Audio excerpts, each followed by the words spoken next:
স্বচ্ছতাৰ দিশত এখন গাঁও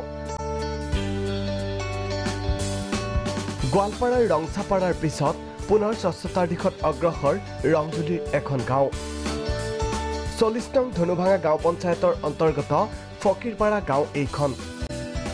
ফকিৰপাৰা গাঁৱৰ প্ৰতিগৰাকী মহিলা প্ৰতি মাহৰ 1 তাৰিখে ওলাই আহি গাঁওখনৰ চাফ চিকুণৰ কাৰ্যসূচী হাতত লয় গাঁওখনৰ জীয়ৰী বোৱাৰীসকলে হাতে হাতে ঝাৰু লৈ যোৱা এটা বছৰৰ পৰা এই কাৰ্যসূচী গ্ৰহণ কৰি আহিছে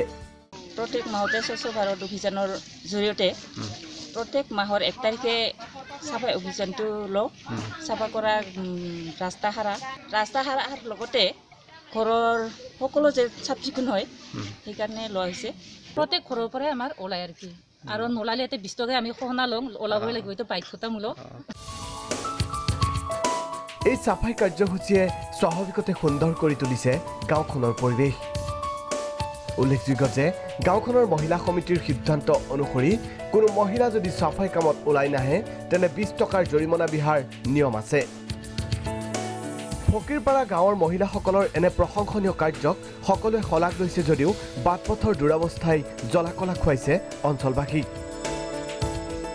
ৰংজুলিৰ পৰা মহানন্দ ডেকা প্ৰাগ নিউজ